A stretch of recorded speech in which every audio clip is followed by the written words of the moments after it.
Good morning, Israel. Good morning, believers.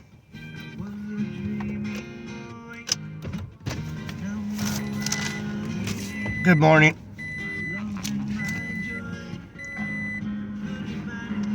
Good morning. Good morning.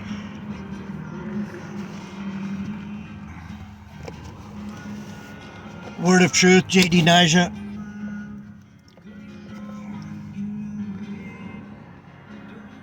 Coffee with JD Nija. Bible study. Bible study. Bible study. I came here for entertainment. Bible study. Yeah, Bible study.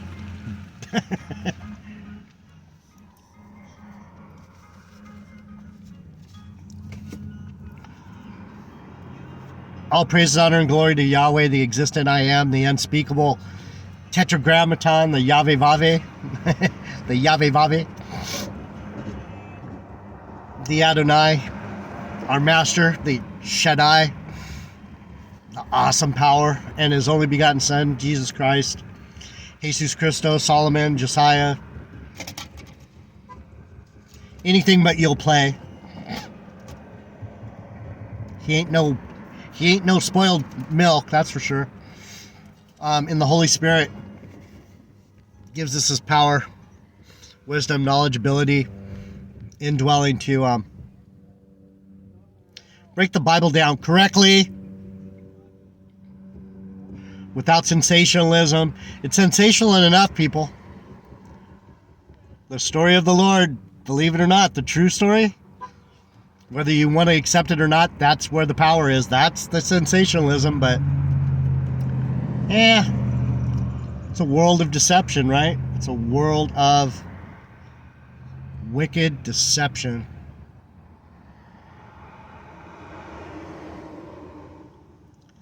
Everybody's putting on full suits, and it's like,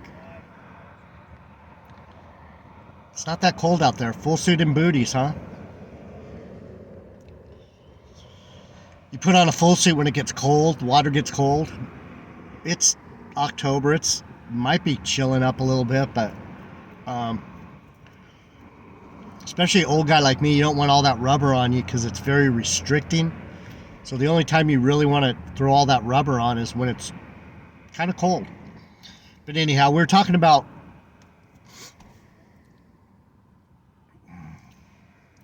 after Jacob was blessed by Laban by staying by the Lord and doing what the Lord said, and using his brain, using his heart, using his hands to build up this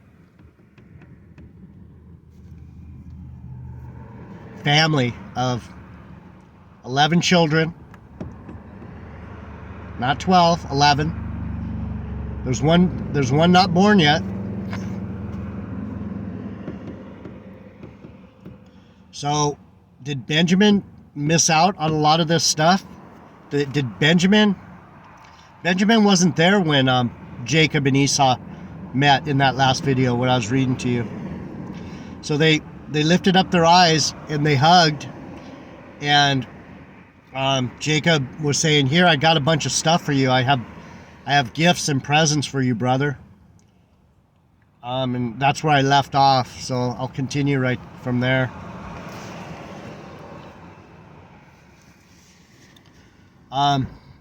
Esau said, "I have enough, that you don't need to give me anything." And Jacob said, "Nay, I pray thee."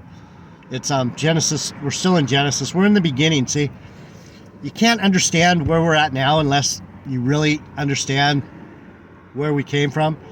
You churchies, I know it doesn't matter to you. We're talking family stuff here. We're talking Israelite stuff. It's good for you to know who your governors are and who you better watch out for, because there's going to come a time when you churchies are going to be put to the test. And are you going to know, or are you going to know who your daddy is?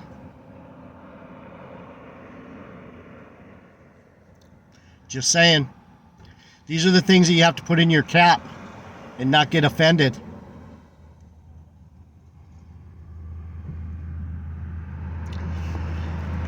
And Esau said, I have enough, my brother. Keep that thou hast unto yourself. And Jacob said, Nay, I pray thee, if now I have found grace in thy sight, then receive my present at my hand, for therefore I have seen thy face as though I had seen the face of God, and thou wast pleased with me.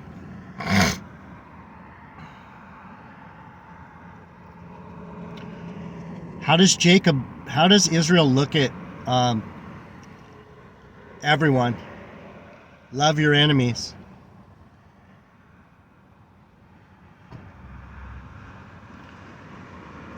Even though I talk shit on people all the time, that's just because I have higher expectation for them than they have for themselves. They're like beasts of the field. They don't consider things. So I love them in their innocence, but I dislike them in their ignorance.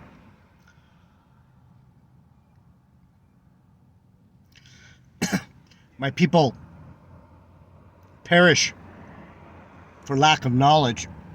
So let's keep. So was Jacob bummed out about Esau? No. He's like, seeing you is like seeing God, my brother. Do you understand? Come on, man. Come on, man. And he said, let us take. Okay, I missed 11. Genesis 33:11. Take, I pray thee, my blessing that is brought to thee, because God has dealt graciously with me, and because I have enough. And he urged him, and he took it. So Esau is giving presents unto Esau.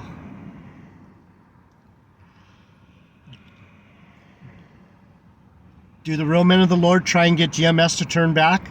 Are we doing that? Are we trying to get them to understand? Yes, we are. We're bringing presents onto them, but they receive them not. Esau relents. Even Esau relents. At the end of the day, Esau will take what we give them. They have no choice. Well, maybe they do have a choice. But the Lord is going to make sure they take it.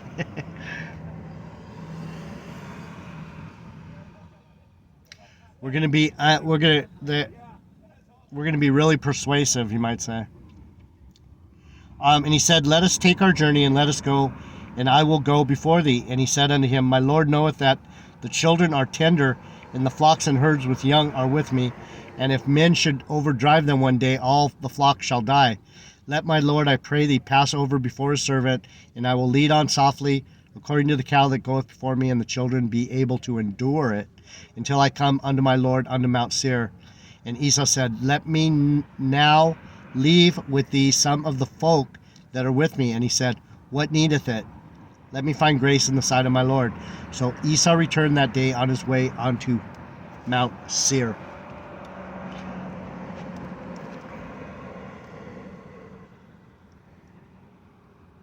Where's the beef? Where's the beef, GMS?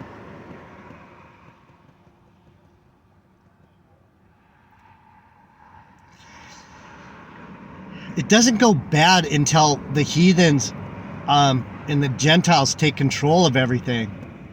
That's when Esau, Edom, showed his real colors. It's not that he wouldn't have stayed loving to his brother. If it wasn't for the other nations getting these carnal things, these lands and fighting and arguing and grasping, and Esau became as of the world. At this point, they were just two brothers that were on opposite ends of a blessing.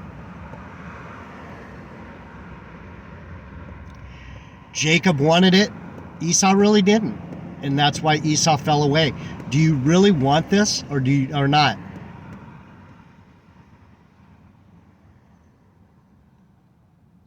Do you really want this or not?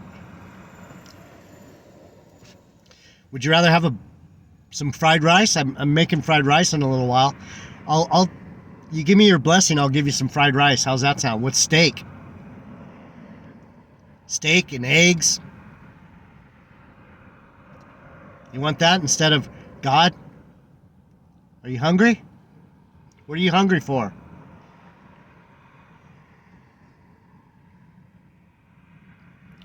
Why is Benjamin ravenous? Because he's hungry for the Lord.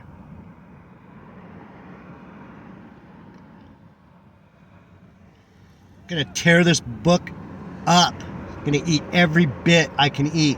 I'm going to tear it up with my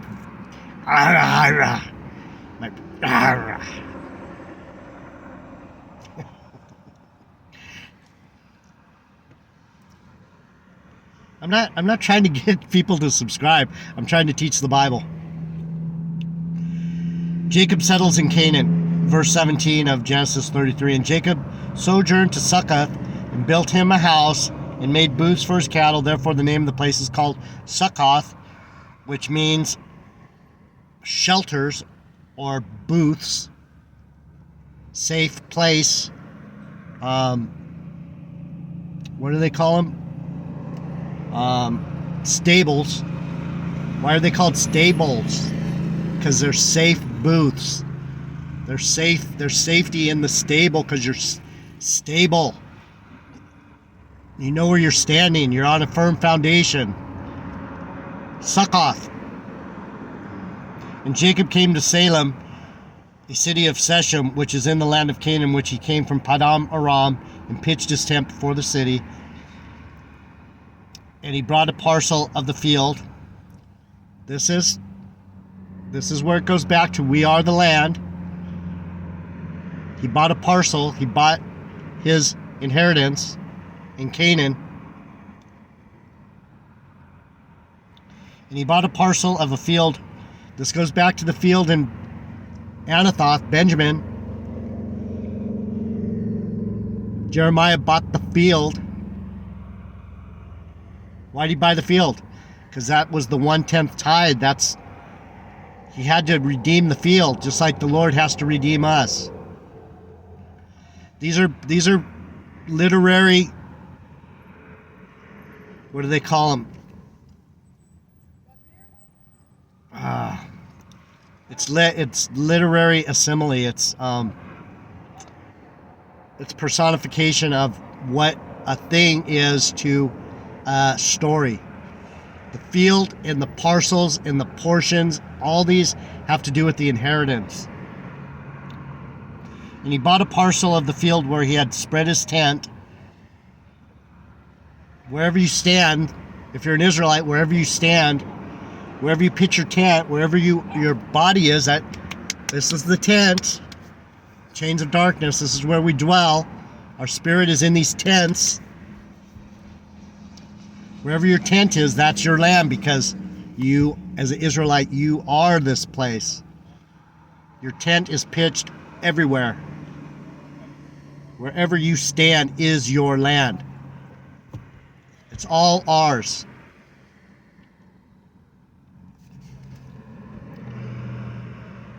At the hand of the children of Hamor, Shechem's father, for 100 pieces of money, and he erected there an altar, and he called it El Oleho Israel, which means God of Israel, God, the God of Israel. Do you understand? The land, the God.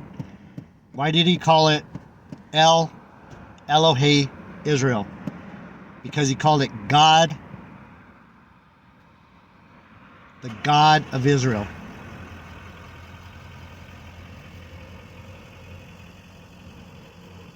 Why? Because it's the land. We are the land. I know it's hard to understand. You are the land. No, you're not. Yes, I am. And so this goes into when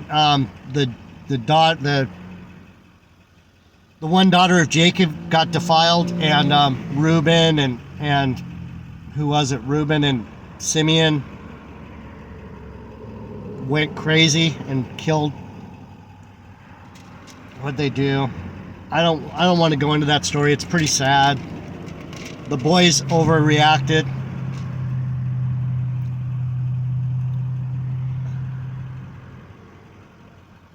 It's getting hotter and shit. I'm gonna have to give up. I'm baking. I'm gonna go look at the waves. But anyway, we're heading into this birth of Benjamin. All this stuff is happening. All this weird stuff with Esau and with the daughter being defiled by these heathens, and the boys overreacting to it, and I forget if they killed him or I'm pretty sure they killed him. But anyhow, and